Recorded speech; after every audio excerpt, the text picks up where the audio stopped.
namamu Tuhan.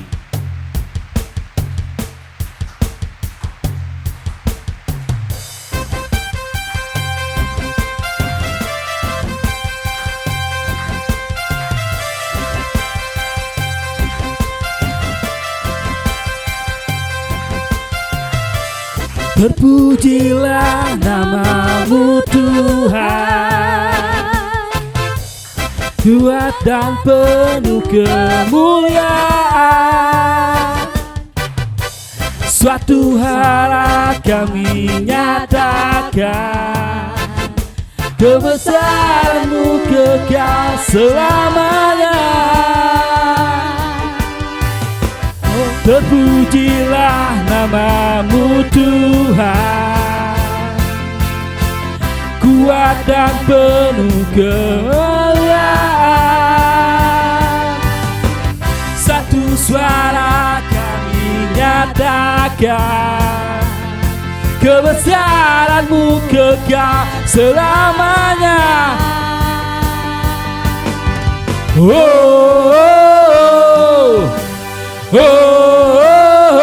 Engkaulah Raja atas dunia, yang menghancurkan kudus dan membebaskan jiwa. Kami bersorak bertepuk haleluya.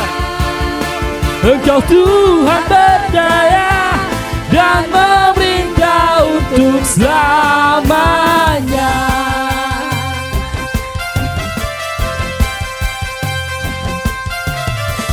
Terpujilah namamu Tuhan, ajaib dan penuh keagungan. Suatu suara kami nyatakan, kerajaan-Mu kekal selamanya.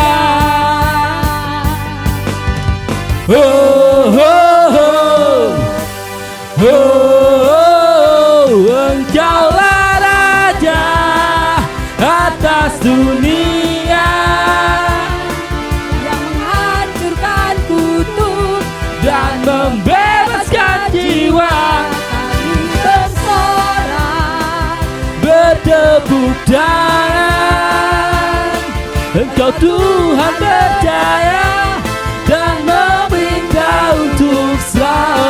Engkaulah Raja atas dunia, yang menghancurkan kutub dan membebaskan jiwa.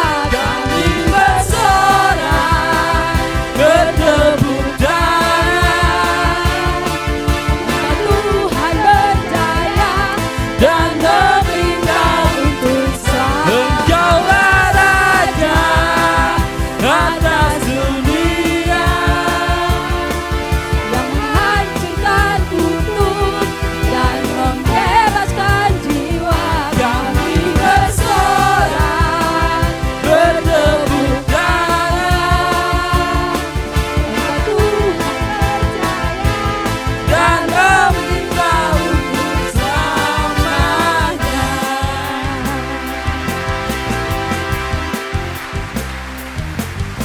Haleluya.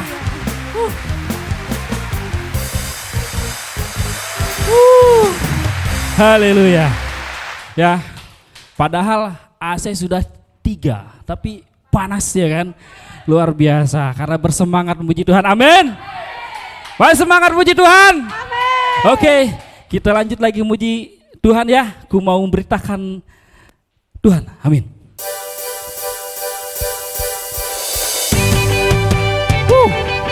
Ini lagu yang sangat luar biasa ya.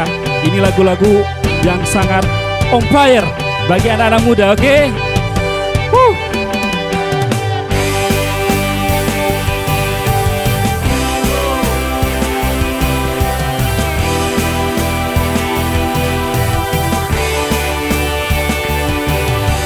Kau telah memanggilku untuk menjadi alat kerajaanku. Ku mau melangkah maju. Sebab Roh Kudus yang telah memampukanku. Ku mau takkan sampai seluruh dunia tahu Yesuslah Tuhan atas segala bangsa. Pakailah Tuhan seluruh kehidupanku, ku beritakan kebesaran-Mu. Perbuatanmu Bagimu Tuhan segenap masa mudaku, ku menyerahi nafas hidupku. Kan setia beritakan nama-Mu Yesus.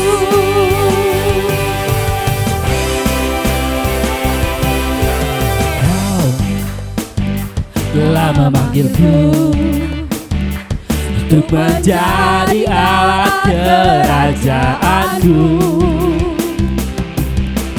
Ku mau melangkah maju, sebab Roh Kudus yang memampukanku. Ku mau takkan sampai seluruh dunia tahu Yesuslah Tuhan atas segala bangsa. Pakailah Tuhan seluruh kehidupanku, ku beritakan kebesaran-Mu. Perbuatan-Mu bagimu Tuhan segenap masa mudaku. Hidupku kan setia beritakan nama-Mu Yesus.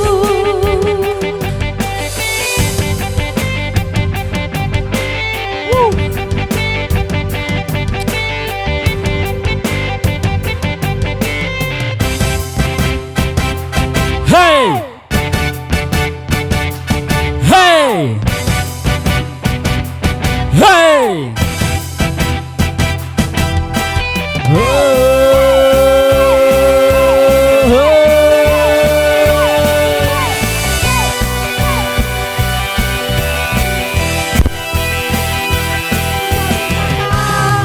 sampai seluruh dunia tahu Yesuslah Tuhan atas segala bangsa. Ku mau beritakan sampai seluruh dunia tahu Yesuslah Tuhan atas segala bangsa. Pakailah Tuhan seluruh kehidupanku, beritakan kebesaran-Mu. Perbuatan-Mu bagimu Tuhan segenap masa mudaku. Sampai nafas hidupku kan setia beritakan nama-Mu Yesus. Setia beritakan nama-Mu Yesus.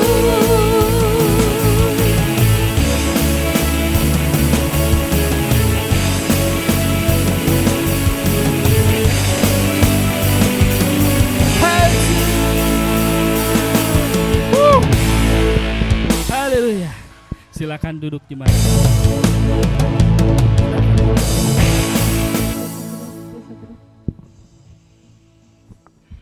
Oke, kita akan menyembah lebih dalam lagi.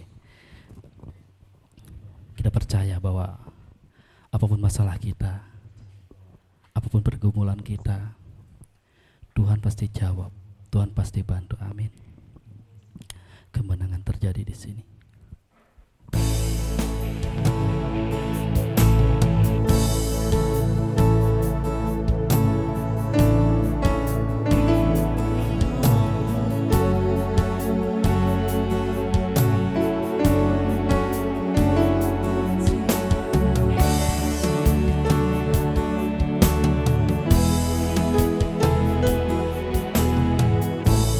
Ku menyembah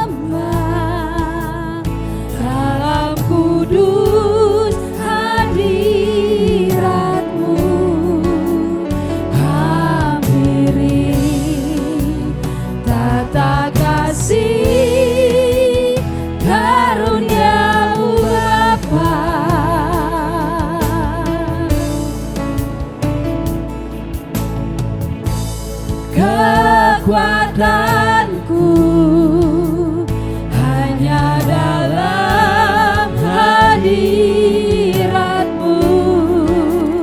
Yesusku. Hanya Kaulah segalanya.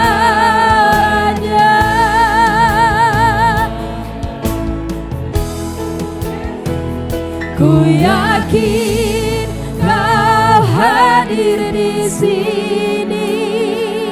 Ku rasakan kuasa yang tak terbatas. Ku yakin Kau nyata di sini.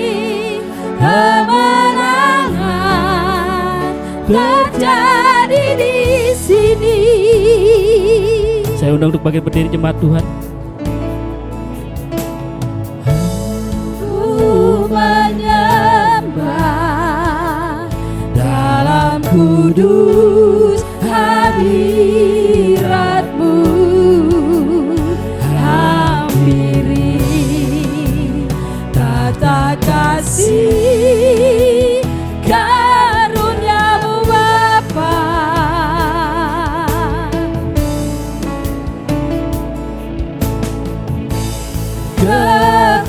Kekuatanku hanya dalam hadirat-Mu, Yesusku.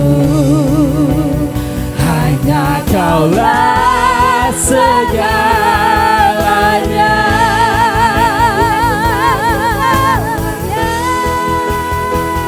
Ku yakin Kau hadir di sini. Ku rasakan kuasa yang tak terbatas. Ku yakin Kau nyata di sini. Kemenangan terjadi di sini. Ku yakin Tuhan, Ku yakin Kau hadir di sini. ku rasakan kuasa yang tak terbatas. Ku yakin Kau nyata di sini. Kemenangan terjadi di sini. Oh, kemenangan terjadi di tempat ini.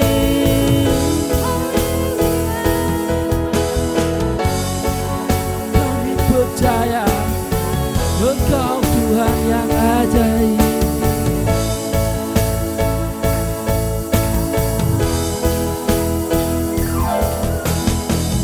Segenap jiwaku memuji-Mu. Sungguh besar Kau Yesusku. Senap hatiku menyembah-Mu. Kau besar, Kau besar. Segenap jiwaku memuji-Mu. Sungguh besar Kau Yesusku. Segenap hatiku menyembah-Mu. Kau besar, Kau besar. Kau besar, Kau besar.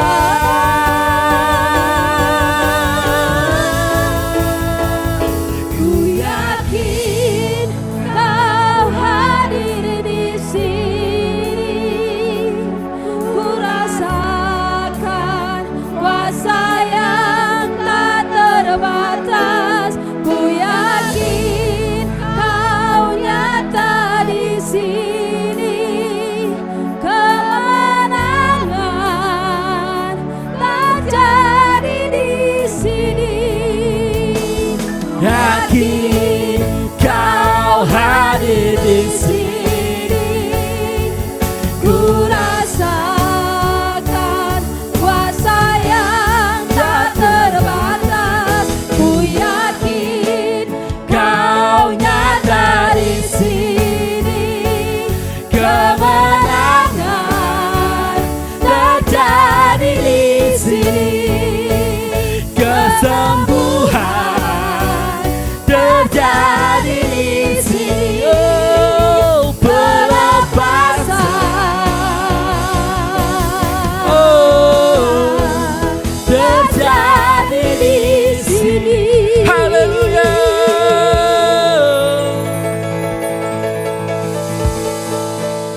Puji nama Tuhan, haleluya. Saudara siap mendengarkan kebenaran firman Tuhan? Katakan dulu kanan kiri saudara, ya, semangat mendengar firman Tuhan. Haleluya ya. Haleluya. Baik, di minggu yang ketiga, tema kita dari sepanjang bulan ini less is more, berkurang namun bertumbuh atau bertambah.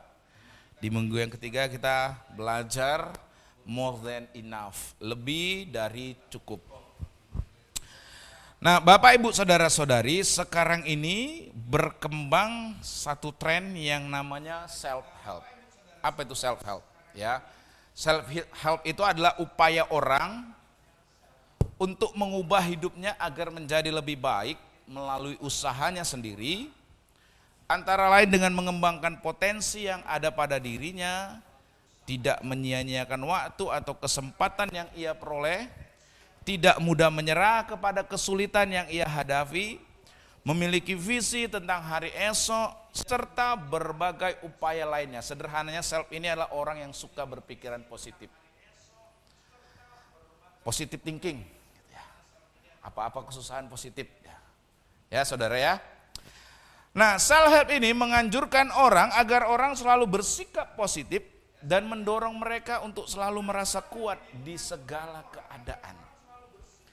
Tetapi yang menjadi pertanyaannya adalah, apakah selalu kalau dengan mengandalkan diri kita sendiri kita selalu kuat? Ataukah kita bisa di dalam segala situasi senantiasa berpikiran positif? Oleh karenanya apa yang menjadi tren self help ini, sebagaimana yang disampaikan oleh Barbara Hendricks, dikritik saudara. Praktik self help semacam itu sama saja dengan berbohong kepada diri sendiri. Berbohong yaitu dengan melarang orang untuk apa? Bersikap jujur tentang kelemahan mereka. Perbedaan antara self help dengan prinsip pengembangan diri yang alkitabiah ini sangat berbeda. Jadi apakah kalau kayak gitu Pak, kita aja kalau gitu kita mudah menyerah saja atau kita malas-malasan? No. Kita di sini perlu melihat bahwa pentingnya kalau self help itu harus selalu bersikap positif seolah-olah mengabaikan realitas. Tapi kalau kita berbicara pengembangan diri yang alkitabiah, ada masalah, ada kesukaran, tapi kita harus mengakui itu, menyadari itu. Bukan mencoba menutup-nutupi dengan berkata semuanya akan baik-baik saja. No. Bapak Ibu Saudara-saudari, self help mendorong orang untuk selalu merasa kuat dalam segala keadaan. Tapi Alkitab mengajak kita untuk apa? Jujur terhadap kelemahan. Tapi tanpa kehilangan kita harus jujur. Bukan selalu, oh saya kuat, saya mampu. No, harus jujur dengan segala kelemahan. Itu bedanya Bapak Ibu Saudara-saudari. Self help mendorong orang untuk mengandalkan kemampuannya diri sendiri. Tapi Alkitab membimbing kita untuk bersandar pada anugerah Allah dalam Yesus Kristus. Kalau self help ya bersandar pada dirinya sendiri, bersandar pada kekuatannya. Tapi kalau pengembangan diri yang alkitabiah, kita bersandar pada anugerah Allah. Nah, Bapak Ibu Saudara-saudari, ya. Prinsip yang penting ini bagaimana supaya kita bersandar kepada anugerah Allah ini yang bisa kita pelajari dari kehidupan seorang yang bernama Rasul Paulus. Sebagaimana yang dicatat dalam 2 Korintus pasal 12 ayat 7 sampai 8. Kita mau baca kebenaran firman Tuhan, saya undang kita bangkit berdiri. Ya. Kita mau baca kebenaran firman Tuhan, ya. Saya ayat 9, Bapak Ibu ayat 10. 2 Korintus pasal 12 ayat 9 sampai 10 dulu kita baca ya. Namun jawab Tuhan kepadaku, cukuplah anugerahku bagimu, sebab justru dalam kelemahanlah kuasaku menjadi sempurna. Sebab itu aku terlebih suka bermegah atas kelemahanku, supaya kuasa Kristus turun menaungi aku. Ayat 10 Bapak Ibu 1, 2, 3 ya.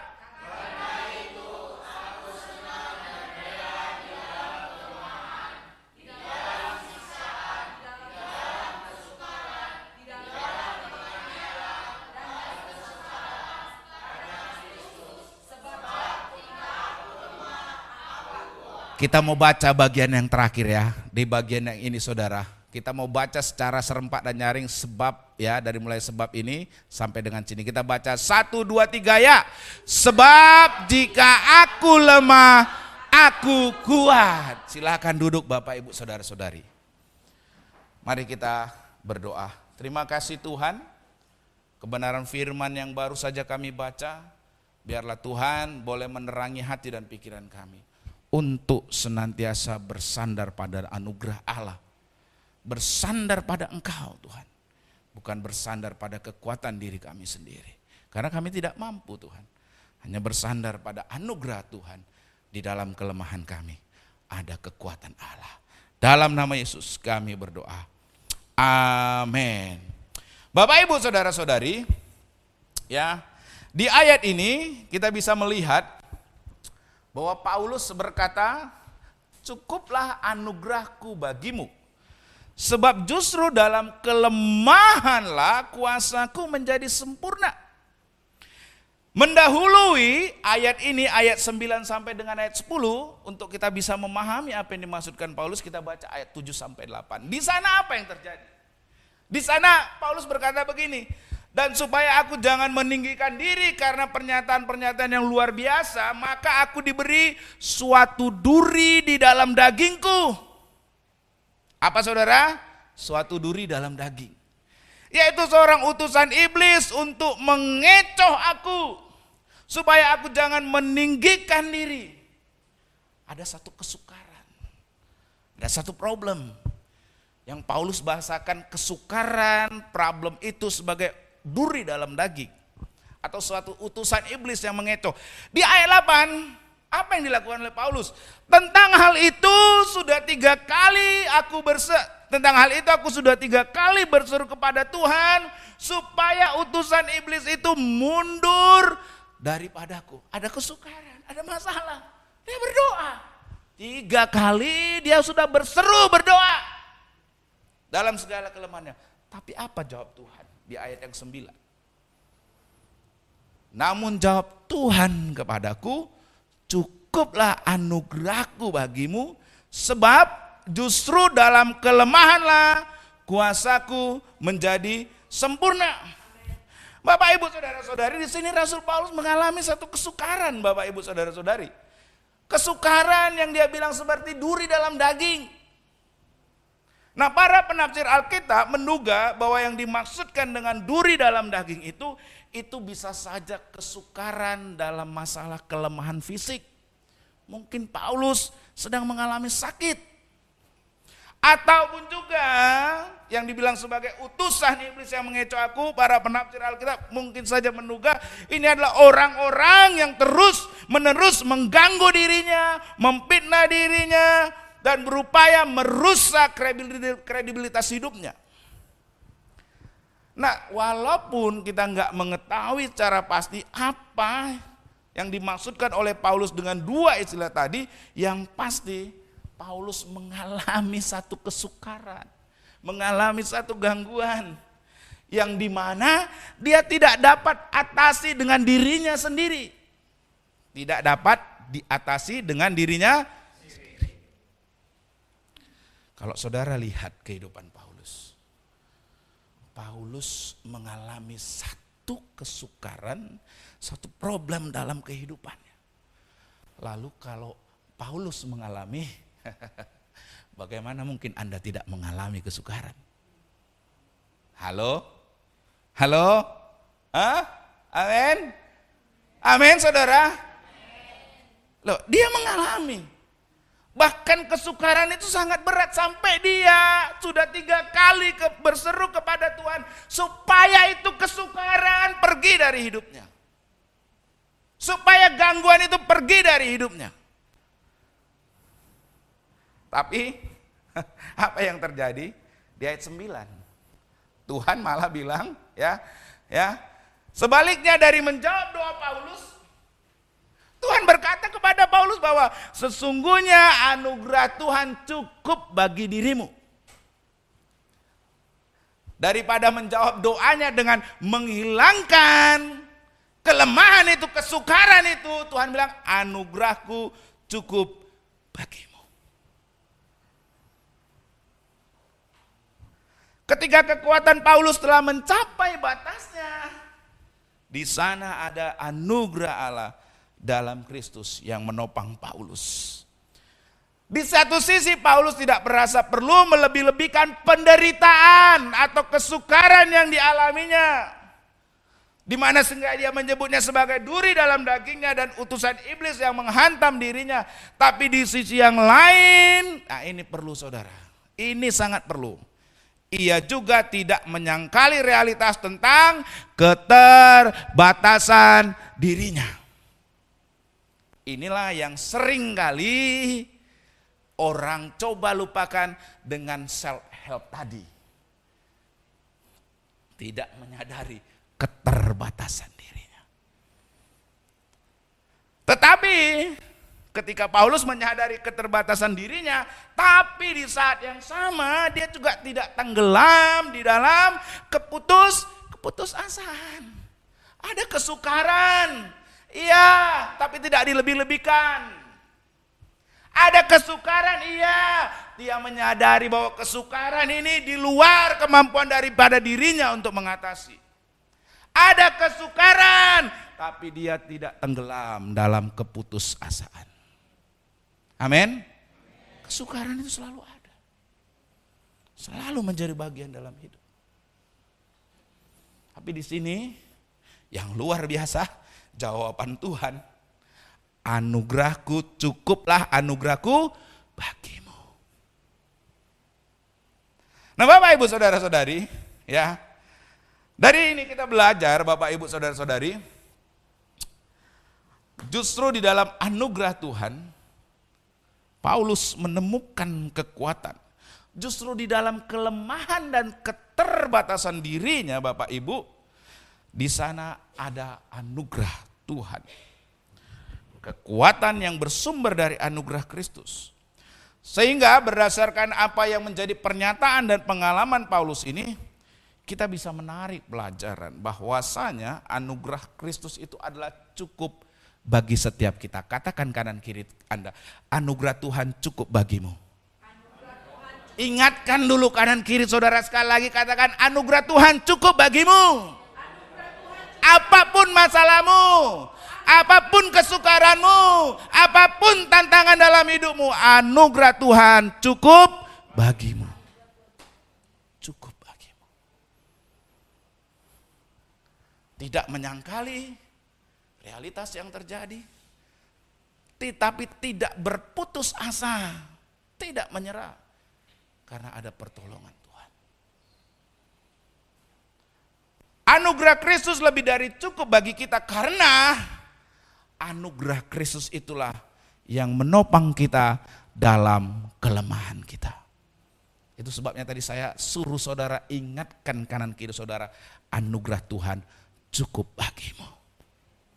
Anugerah Tuhan itulah yang akan menopang kita dalam kelemahan kita.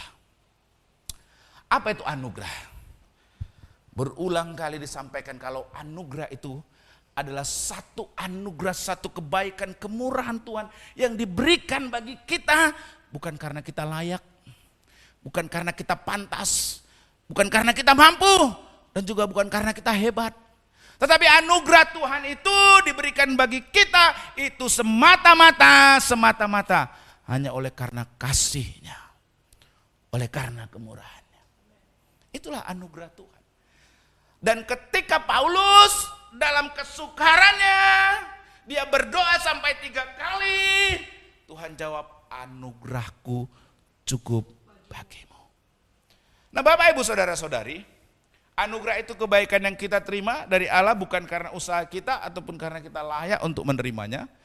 Anugerah Allah dalam Kristus inilah yang menopang kita dalam kelemahan kita. Saya suka yang anugerahmu cukup bagiku selalu dan selalu.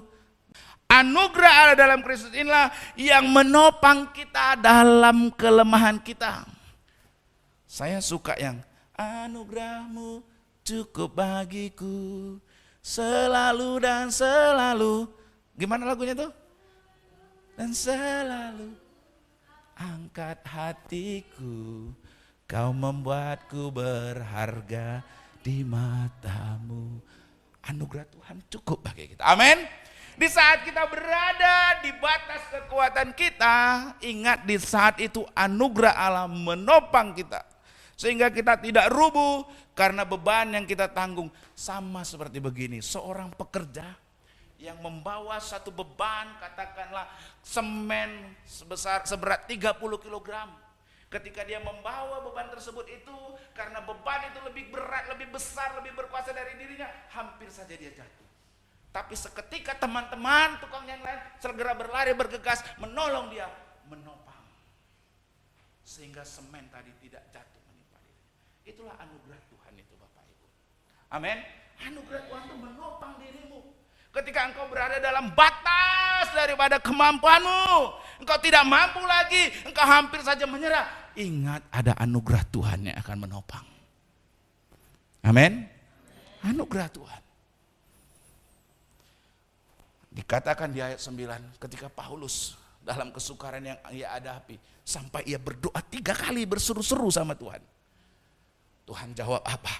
Cukuplah anugerahku bagimu. Hari ini kalau apapun masalah dalam hidupmu, engkau berseru-seru sama Tuhan, entah apa itu kesukaran yang kau hadapi, entah sakit penyakit, entah tantangan dalam keluarga, entah tantangan dalam apapun tuh, ingat, jawaban Tuhan, anugerahku cukup bagimu.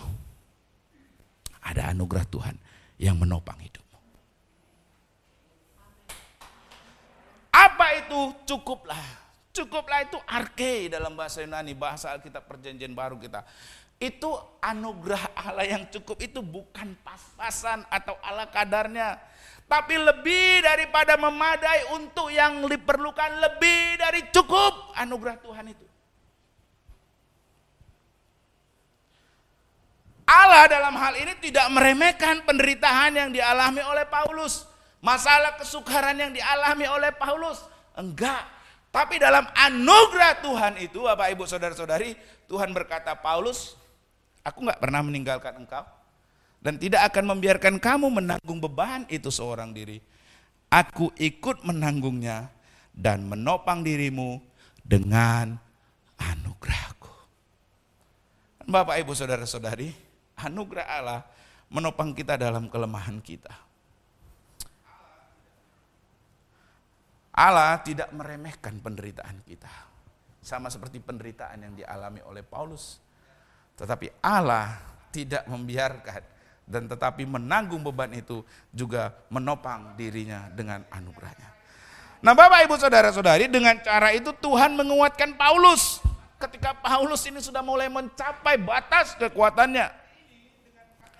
Dengan seperti ini, dengan berkata lain, di sini Tuhan bertindak kurang lebih seperti yang dilakukan oleh seorang yang bernama Jim Redmond. Nah, ini berbicara tentang anugerah Allah yang menopang hidupmu. Ingat ini, apapun kesukaran, apapun tantangan, apapun pencobaan yang engkau hadapi, anugerah Tuhan cukup bagi dirimu.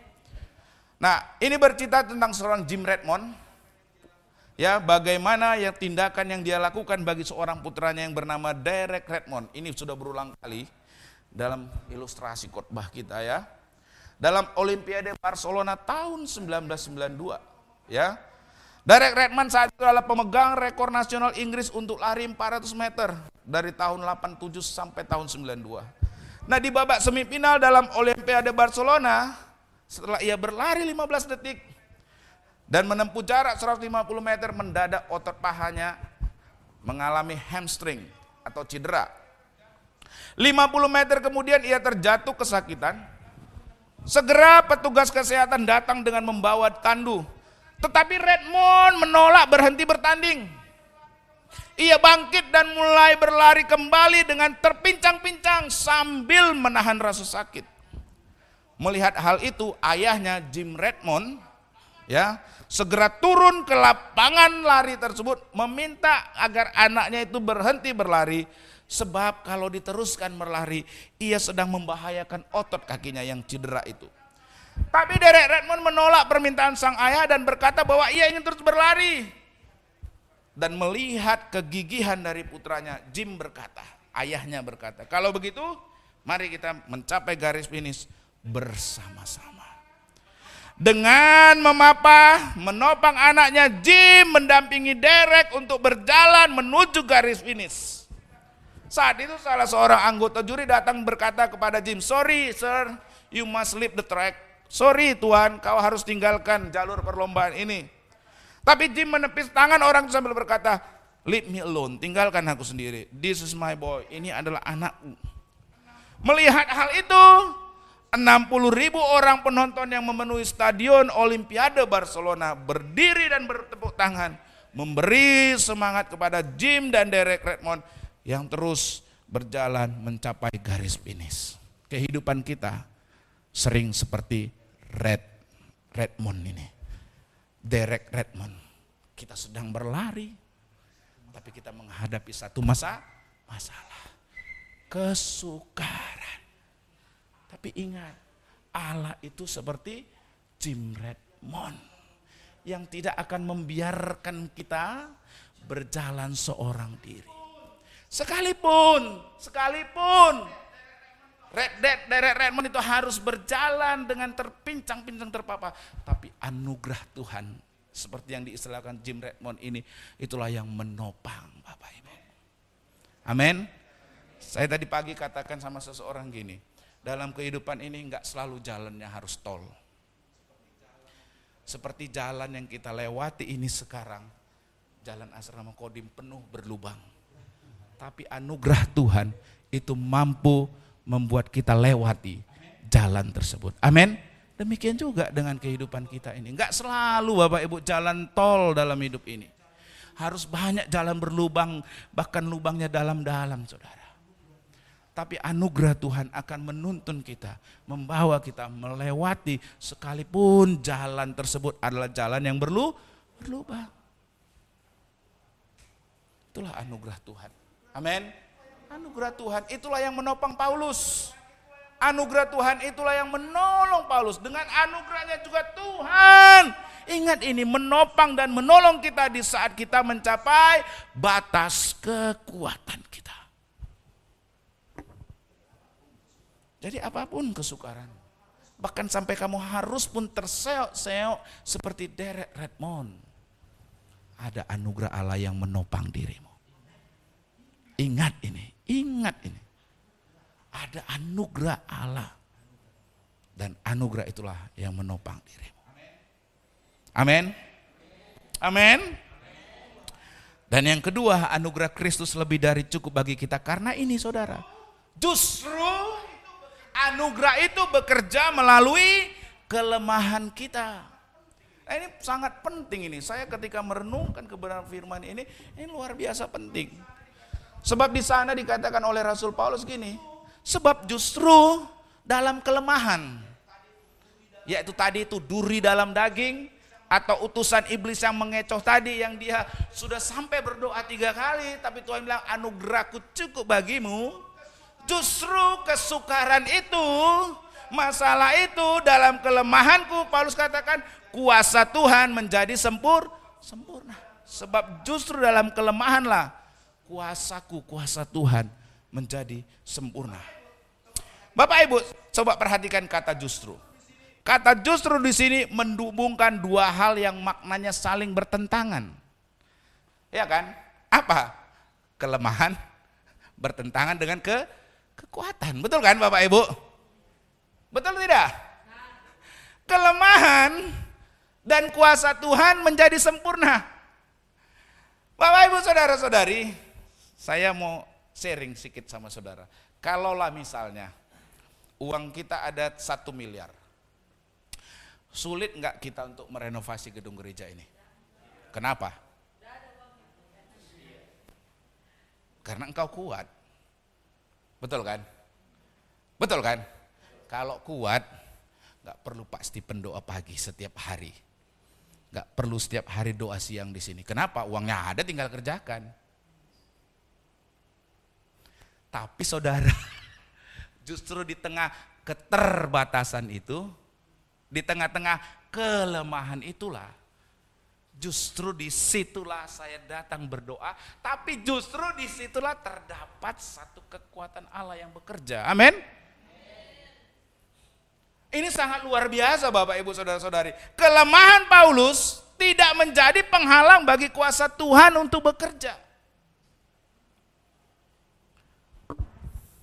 Di dalam kelemahan justru kuasa Tuhan akan terlihat dengan jelas.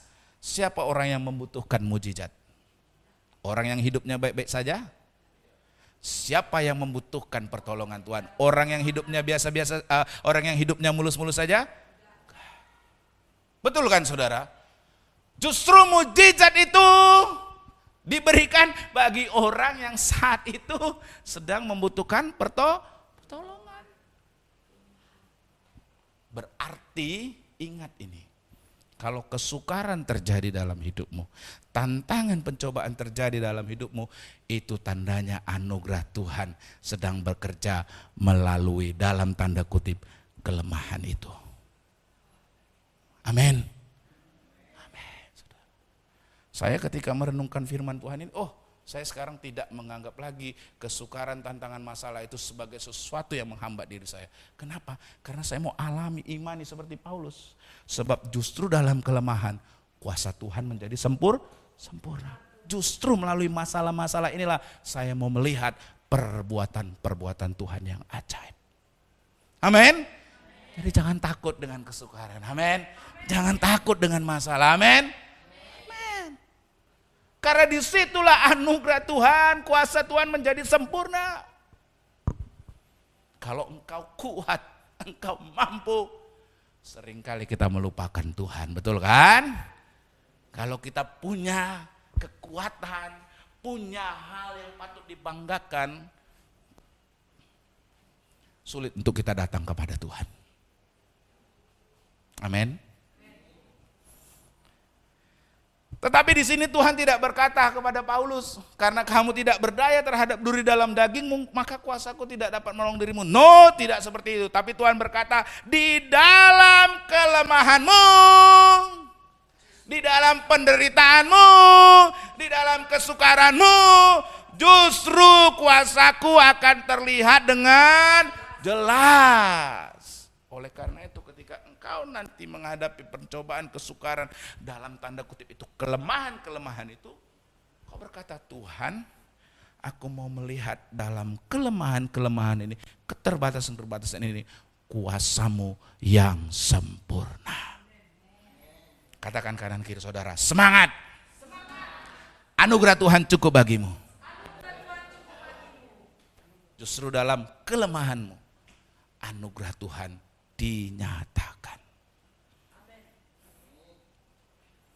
Karena ketika kita merasa mampu, seringkali kita tidak mau bersandar kepada Tuhan. Ketika kita diberkati, ketika kita melimpah, kita tidak lagi mengandalkan Tuhan, tapi kita mengandalkan kemampuan diri kita sendiri. Ketika kita mampu, ketika kita kuat, ketika kita diberkati, kita cenderung mengandalkan diri kita sendiri, dan kita tidak mengandalkan Tuhan. Tapi ketika kekuatan kita habis, kemampuan kita terbatas, upaya kita tidak lagi bisa menolong kita, disitulah kita mengandalkan Tuhan. Dan di sana pintu akan terbuka bagi kuasa Allah untuk bekerja dalam hidup kita. Itulah sebabnya seperti yang dikutip oleh ayat 9 tadi, Tuhan berkata bahwa anugerahnya cukup bagi Paulus, cukup. Karena di dalam kelemahan Paulus, kuasa Tuhan justru akan menaungi dirinya. Dengan kata lain, dengan kata lain, anugerah itu bekerja melalui kelemahan. Anugerah itu bekerja melalui kelemahan. Dan ini ada satu kesaksian yang luar biasa, dan saya pikir ini juga menginspirasi gereja kita. Kesaksian dari seorang yang bernama Pendeta Kim Sang-hwan, gembala gereja Myeongsung Presbyterian Church di South Korea, Korea Selatan. Nah, gereja ini saudara selalu mengadakan doa pagi. Doa pagi itu di gedung gereja mereka. Saudara tahu nggak kira-kira doa pagi itu berapa yang hadir? Ada yang boleh tebak? Doa pagi di gereja ini setiap hari dilakukan. Kira-kira berapa yang hadir menurut saudara? setiap hari doa pagi? Tebing tinggi paling 5. Atau paling banyak 6, atau banyak 10. Berapa menurut saudara? Doa pagi setiap hari dihadiri kurang lebih 30.000 orang. 30.000 orang. Itu kayak semut, saudara. Saking banyaknya. Tahu nggak saudara apa yang menarik? Kenapa orang bisa kok sampai antusiasnya gitu berdoa sampai 30.000 orang berdoa? Ada seorang yang bertanya dengan pendeta Kim. Pendeta Kim, apa rahasianya sehingga setiap hari puluhan ribu orang mengikuti doa pagi di gereja Bapak? Apa ini rahasianya? Nah, pendeta Kim menjawab begini, saya tidak tahu apa rahasianya. Mungkin jawabannya adalah karena apa? Karena miskin dan sengsara. Apa jawabannya? Mungkin jawabannya adalah karena miskin dan sengsara. Tahu nggak saudara yang menarik dari cerita pendeta ini? Pendeta Kim Sam Hwan. Apa yang dimaksudkan dengan kalimat miskin dan sengsara tadi? Ini berarti kan kelemahan kan? Penderitaan kan? Betul? Kesukaran kan miskin dan sengsara, betul? Mana ada di sini yang mau miskin? Ada, coba lambaikan tangan saudara. Biar saya miskinkan langsung. Nggak ada, benar kan? Siapa di sini yang mau miskin dan sengsara? Ada? Nggak ada. Nah, Bapak Ibu Saudara-saudari, ia bercerita bagaimana ketika awalnya pendeta tersebut merintis gereja di Seoul, Korea Selatan. Ia berasal dari desa yang sangat jauh dari Seoul dan ia tidak memiliki kenalan di kota besar ini, di kota Seoul ini. Tapi demikian ia merintis gereja di sana karena menaati tuntunan Tuhan. Nah ini, amin, tuntunan Tuhan. Jadi kalau Tuhan menuntun Anda sebagai apapun, amin, sebagai apa? Sebagai apapun, ingat anugerah Tuhan menyertai dirimu. Amin. Anugerah Tuhan menyertai dirimu. Di sana ya, ia merintis gereja di sana karena menaati tuntunan Tuhan. Dengan dana yang terbatas, ia menyewa sebuah rumah petak yang sederhana, ngontrak rumah yang sederhana di daerah yang kumuh dekat terminal bus di pinggir kota. Di rumah dengan satu ruangan itu, ia tinggal bersama dengan istri dan juga di rumah kontrakan petak itu menyelenggarakan ibadah. Malam hari mereka tidur di bangku gereja yang terbuat dari kayu yang sederhana. Sedangkan pada hari Minggu ruangan tersebut mereka gunakan sebagai tempat beribadah. Kasurnya apa? Kursi terbuat dari kayu yang sederhana. Kursi gereja. Sekitar 3 bulan kemudian jumlah jemaat yang hadir di gereja tersebut mencapai 20 orang. Semua mereka adalah orang-orang yang sederhana yang tinggal di sekitar gereja itu. Dan musim dingin pun tiba. Ruangan dari gereja Myungsung yang sederhana itu sangat dingin. Wah, musim dingin ini luar biasa ya. Kalau saudara tinggal di luar negeri itu, kalau nggak punya persiapan pemanas ruangan, nggak punya jaket, baju, segala macam, wah luar biasa itu dinginnya. Kalah Danau Toba, sangat jauh ya. Karena musim dingin itu luar biasa kalau daerah-daerah sana ya. Itu sangat dingin karena tidak dilengkapi dengan alat penghangat ruangan udara. Pendeta Kim dan istrinya jatuh sakit dan mereka tidak memiliki uang untuk pergi berobat. Di dalam situasi yang sangat sulit dan tidak dapat mengandalkan siapapun juga, Pendeta Kim berdoa, Tuhan, Engkau yang memimpin aku kemari. Apa yang harus aku lakukan? Pendeta Kim merasa bahwa Pendeta Kim merasa bahwa Tuhan menyuruh dirinya untuk memulai doa pagi setiap hari. Apa saudara? Doa pagi setiap hari.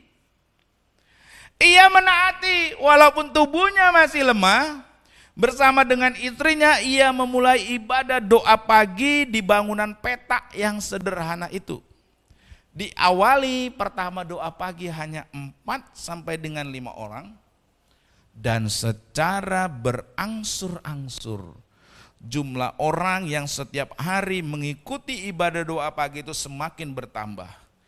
Dan 20 tahun kemudian setiap pagi 30.000 orang berdoa di Myeongsung Presbyterian Church, salah satu gereja Presbyterian yang terbesar di dunia.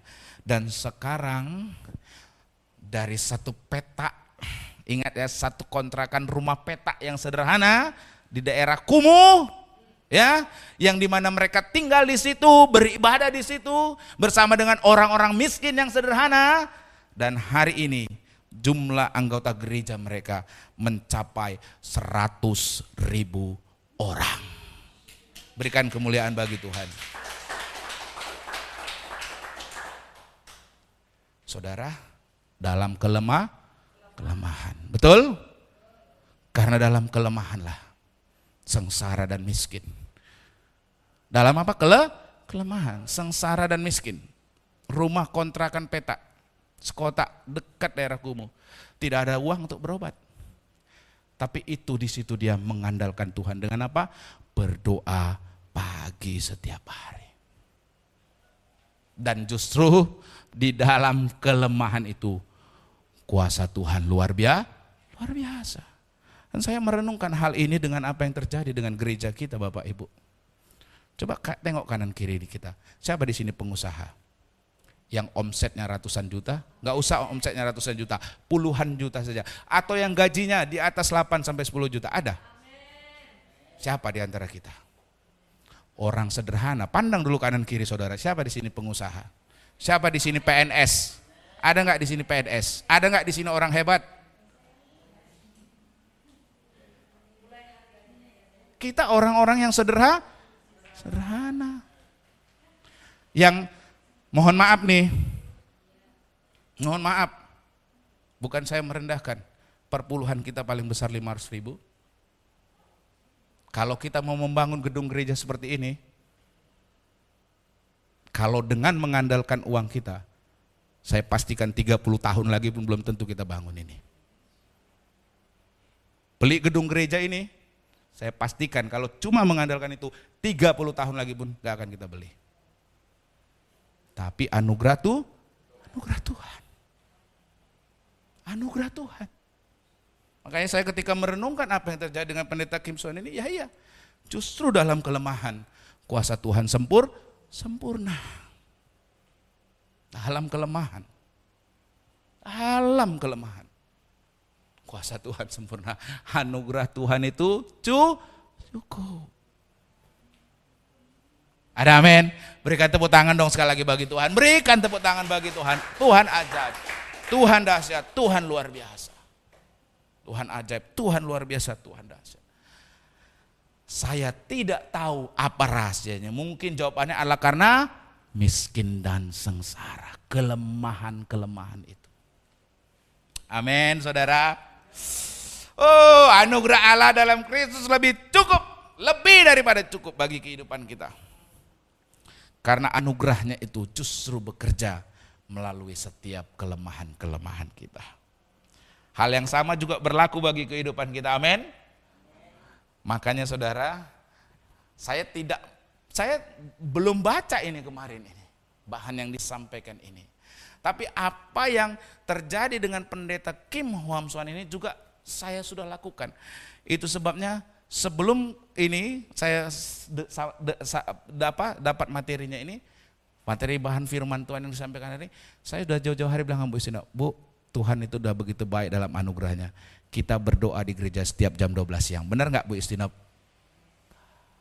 Karena saya tahu ini bukan karena kekuatan saya, bukan karena kehebatan jemaat, bukan karena kita, tapi karena Tuhan. Saya juga gerakkan itu dengan Bu Istinop. Setiap hari, setiap siang kita wajib berdoa di gereja ini, Bu. Benar kan Bu Istinop? Setiap hari. Kenapa? Gak ada yang bisa saya andalkan kecuali Tuhan. Gak ada yang bisa saya harapkan untuk membantu kecuali Tuhan. Kalau Tuhan sudah membuka jalan, Tuhan sudah bekerja dalam kuasanya. Apa yang tidak mungkin menjadi mungkin. Oleh karena itu, datanglah pada Tuhan. Anugerahnya cukup bagimu. Justru dalam kelemahan, kuasa Tuhan sempurna. Di dalam keterbatasan kita, kuasa Tuhan sempurna. Ya, Bapak Ibu, saya bukan meremehkan anugerah Tuhan bagi gereja-gereja yang lain. Gereja kita salah satunya ada di Pekanbaru sampai dengan hari ini. Sudah berpuluh tahun masih harus menyewa gedung gereja. Saudara nggak perlu keluar uang buat sewa gedung gereja. Itu anugerah Tuhan. Justru dalam kelemahan kuasa Tuhan sempurna. Wah. Haleluya Bapak Ibu. Anugerah Tuhan lebih dari cukup untuk saudara. Karena anugerahnya itu justru bekerja melalui kelemahan dan keterbatasan kita.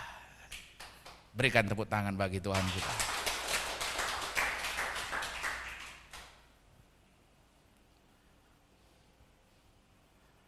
Anugerah Kristus lebih dari cukup bagi kita. Karena yang pertama menopang kehidupan kita. Yang kedua justru bekerja melalui kelemahan kita. Dan yang ketiga ini, mengubah cara kita memandang kelemahan kita.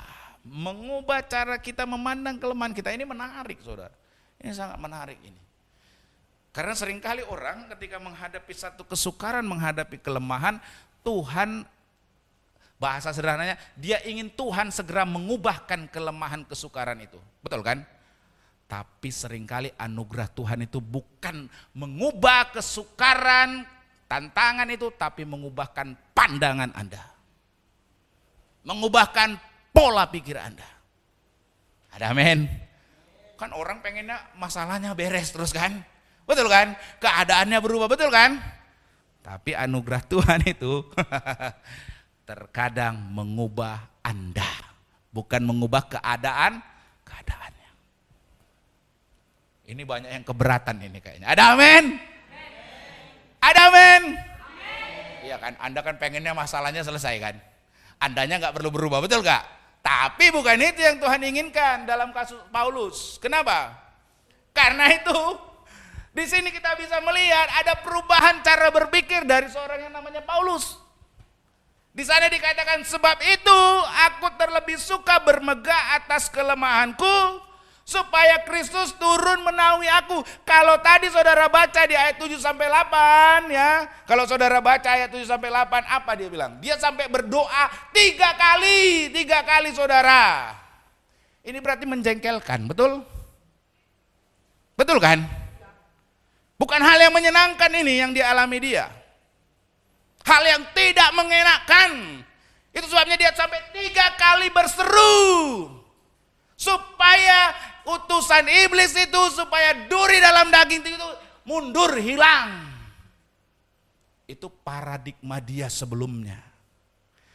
Tapi ketika Tuhan sudah menjawab, ya, ketika Tuhan sudah menjawab, anugerahku cukup bagimu. Sebab justru dalam kelemahanmu lah kuasaku menjadi sempurna. Karena sudah mengalami perubahan pola pikir, di ayat selanjutnya apa? Sebab itu sekarang aku terlebih suka bermegah atas kelemahanku. Supaya kuasa Kristus turun menaungi aku. Kalau dahulu pola pikirnya kalau bisa ini hilang, ini utusan iblis. Mundur daripada diri. Sekarang ketika Tuhan bilang, cukup anugerahku bagimu. Apa dia bilang sekarang? Sebab itu aku apa dikatakan? Baca dulu saudara-saudara, bacanya apa? Terlebih suka bermegah atas apa? Kelemahanku. Supaya apa? Kuasa Kristus turun menaungi aku. Perubahan pola pikir saudara.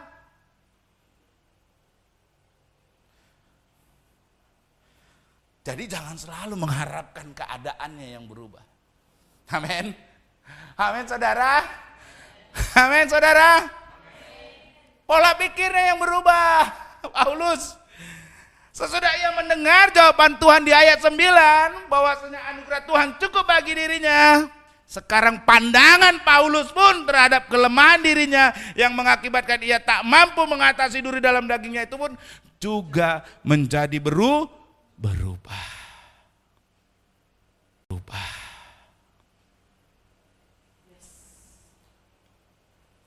Amin. Jawaban doa 2. Kalau enggak masalahmu yang berubah, pola pikirmu, dirimu yang berubah. Amin. Jangan selalu mengharapkan jawaban doa itu keadaan yang berubah. Tapi selalu juga doakan supaya dirimu yang berubah. Pengennya selalu keadaan yang berubah, situasi yang berubah. Tapi Tuhan menjawab doamu, dirimu yang harus berubah. Ada amin. Ada amin. Ada amin. Paulus, Tuhan cabut ini sampai 3 kali. Tuhan bilang anugerahku cukup bagimu. Seketika itu juga dia mengubah pandangan. Sekarang sebab itu aku terlebih suka bermegah atas kelemahanku. Karena apa? Supaya kuasa Kristus turun menaungi aku. Bahkan di ayat 10 dia bilang begini, karena itu sekarang apa? Aku senang dan rela di dalam kelemahan, di dalam siksaan, di dalam kesukaran, dalam penganiayaan dan kesengsaraan karena Kristus. Sebab jika aku lemah, aku kuat.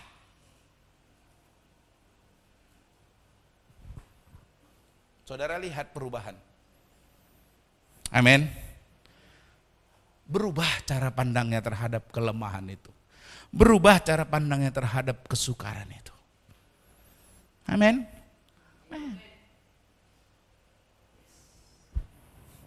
Kalau yang dahulu, kalau bisa undur ini. Kalau sekarang senang dan rela di dalam kelemahan. Karena apa? Sebab jika aku lemah, aku kuat karena ada anugerah Tuhan. Luar biasa ini Bapak Ibu Saudara-saudari. Apakah yang menyebabkan paradok ini? Karena anugerah Allah. Apa yang menyebabkan perubahan pola pikir dalam diri Paulus? Karena anugerah Allah. Anugerah Allah dalam Kristus cukup bagi dirinya.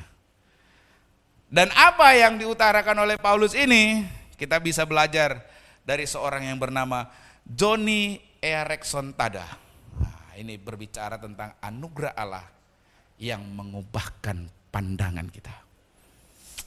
Seperti Paulus yang berubah pandangannya. Yang bersangkutan adalah seorang yang lumpuh dari bahu sampai pada kakinya. Tapi keterbatasan dirinya tersebut ini dipakai Tuhan untuk membangkitkan semangat para penyandang disabilitas serta membawa banyak orang untuk datang dalam iman kepada Kristus. Nah, Joni dibesarkan sebagai seorang pemudi yang periang dan suka melakukan kegiatan di alam terbuka, seperti berkemah, menunggang kuda ataupun berenang. Nah, satu hari tahun 1967 ketika ia masih berusia 17 tahun, Joni pergi ke Chesapeake Bay, sebuah teluk di pantai timur Amerika Serikat untuk berenang dengan teman-temannya. Melihat air laut yang kebiru-biruan tanpa pikir panjang, dia melompat dari tebing dan terjun ke dalam air. Tapi ternyata air di tempat itu sangat dangkal, sehingga Joni mengalami cedera pada tulang lehernya. Cedera yang mengakibatkan ia lumpuh secara total dan sama sekali tidak dapat menggerakkan tangan maupun kakinya. Wow, ini lumpuh total saudara. Gak bisa gerakkan tangan maupun kaki. Keadaan ini mengakibatkan Joni mengalami depresi yang sangat berat. Ia ingin membunuh dirinya. Tapi kelumpuhannya membuat ia tak berdaya untuk mengakhiri hidupnya sendiri. Dalam situasi yang sangat sukar itu, seorang teman yang bernama Steve berusaha membimbing Joni untuk mempercayai kasih Kristus. Walaupun pada awalnya Joni menolak kata-kata dari Steve, namun lambat laun kebenaran Injil yang dibagikan dengan sabar oleh sahabatnya itu mulai mengubah hati Joni. Imannya kepada Kristus mulai bertumbuh dan kepahitan dalam hatinya mulai memudar. Ia sekarang belajar mensyukuri keberadaan dirinya dan semangat hidupnya secara bertahap pulih kembali. Johnny mulai belajar melukis dengan mulutnya. Tangan dan kaki nggak bisa digerakkan. Jadi dia melukis dengan menggunakan mulutnya, yaitu dengan menggigit kuas dan pensil. Hasil lukisan yang indah membuat Johnny menjadi seorang pelukis Kristen yang sangat terkenal. Ia diundang untuk berbicara di berbagai pertemuan guna memberi semangat kepada para penyandang disabilitas.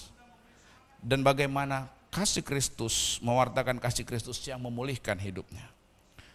Menarik ini saudara, ia menulis 36 judul buku yang sangat laris. Dan ia menikah dengan seorang guru yang bernama Ken Tada dan membangun rumah tangga yang bahagia. Dalam berbagai kesempatan, termasuk di dalam beberapa ibadah kebangunan rohani yang dilayani oleh almarhum Billy Graham, penginjil yang sangat terkenal dari Amerika itu, Johnny Erickson Tada mengisahkan besarnya anugerah Allah dalam Kristus yang telah ia alami. Anugerah Allah yang mengubah pandangannya, ingat ini, anugerah Allah yang mengubah pandangannya terhadap kelemahan serta keterbatasan dirinya. Dia berkata begini saudara, my weakness is my greatest asset because it forced me into the arm of Christ every morning. Yang artinya, kelemahan saya ini merupakan aset atau harta yang sangat terbesar. Karena hal itulah yang mendorong saya kepada pelukan Kristus di setiap pagi. Saudara lihat, orang yang pikiran negatif, orang yang putus asa, apalagi harapan dalam hidupku dengan keadaan begini. Kan kelemahan kan? Saudara aja yang punya tangan dan kaki, punya kepala, punya mata, punya pikiran yang sehat, seringkali mau mengeluh dengan hidup ini. Benar nggak? Bahkan berseringkali mau menyerah dengan kehidupan ini. Benar nggak? Apalagi orang yang nggak bisa bergerak, yang tangan dan kakinya lumpuh, hanya bisa mulut. Tapi dia bilang apa? Kelemahan saya merupakan apa? Aset. Atau harta yang terbesar, karena hal itu mendorong saya kepada pelukan Kristus di setiap pagi. Jadi masalahmu itu aset. Amin. Kesukaranmu itu apa? Aset. Aset yang berharga yang membuat engkau datang setiap hari kepada pelukan Kristus. Amin. Kalau enggak ada masalahmu, enggak ada kelemahanmu, lupa kau berdoa. Betul kan?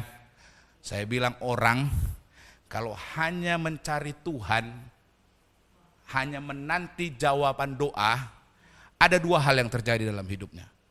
Saya berulang-ulang kali sampaikan ini dalam doa malam. Kalau orang berdoa hanya untuk endingnya jawaban doa, hanya ada dua jawabannya itu. Yang pertama, kalau orang berdoa hanya untuk mencari jawaban doa, kalau doanya tidak kunjung dijawab Tuhan, dia berhenti berdoa.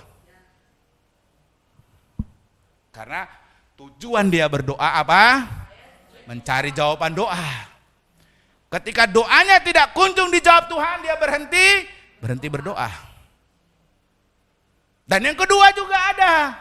Kalau orang tujuannya berdoa mencari jawaban doa, apa? Ketika doanya sudah dijawab Tuhan, dia juga berhenti berdoa. Kenapa? Karena doanya sudah dijawab. Jadi kalau engkau berdoa hanya untuk mencari jawaban doa, dua itu yang terjadi dalam hidupmu. Gak dijawab, kamu berhenti, dijawab, kamu berhenti berdoa. Tapi kalau tujuanmu berdoa supaya datang senantiasa kepada Tuhan, kepada pelukan Kristus, mau dijawab, mau tidak dijawab, kamu tetap datang berdoa. Karena tujuanmu berdoa bukan mencari jawaban doa. Amin. Tapi tujuanmu berdoa untuk membangun kedekatan, untuk membangun keakraban dengan Tuhan.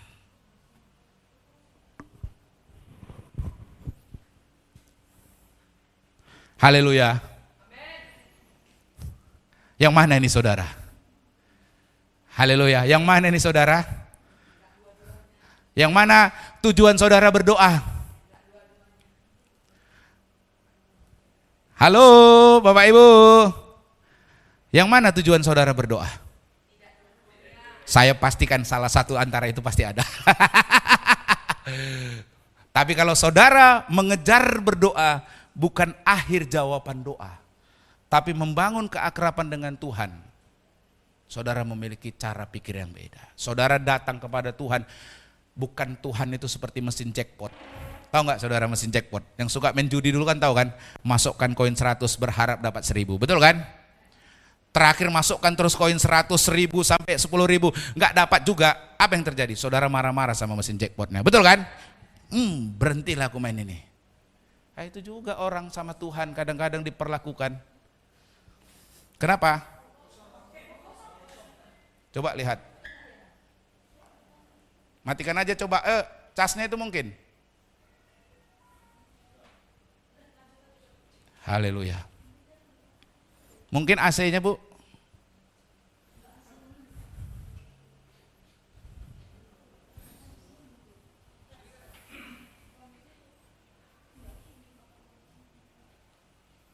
Lampu mungkin? Oke ya. Ya matikan aja coba dulu. Ya apa-apa ya Bapak Ibu. Nah oleh karenanya Bapak Ibu saudara-saudari, anugerah Allah itu senantiasa cukup bagi kita. Amin. Ya apapun kesukaran yang kau hadapi, ya apapun tantangannya, ya Bapak Ibu saudara-saudari senantiasa berharap pada Tuhan. Anugerah Tuhan lebih daripada cukup dalam kehidupan kita. Ya, 3 hal. Sebelumnya ini, kalau semula ia merasa kecewa terhadap kelumpuhan dirinya, maka sekarang anugerah Allah memungkinkan Joni melihat bahwa justru kelemahan tersebut telah membuka jalan bagi dirinya untuk mengalami kuasa Tuhan yang mengubah hidupnya. Amin. Kelemahan itu membuka jalan dari dirinya, bagaimana kuasa Tuhan mengubah hidupnya. Ada 3 hal Bapak Ibu saudara-saudari, ingat, anugerah Kristus lebih dari cukup bagi kehidupan kita. Karena yang pertama, menopang kita dalam kelemahan kita. Yang kedua, justru anugerah Tuhan itu bekerja melalui kelemahan kita. Dan yang terakhir, mengubah cara kita memandang kelemahan kita. Mari kita tundukkan kepala, kita bersatu dalam doa. Terima kasih Tuhan, kami bersyukur anugerah-Mu itu cukup bagi setiap kami. Anugerah-Mu itu yang akan menopang kehidupan kami. Dan anugerah-Mu itu yang akan bekerja justru di tengah-tengah setiap kelemahan kami. Dan anugerah Tuhan itulah yang akan mengubah pandangan kami justru dalam kelemahan kami. Kuasa Tuhan sempurna.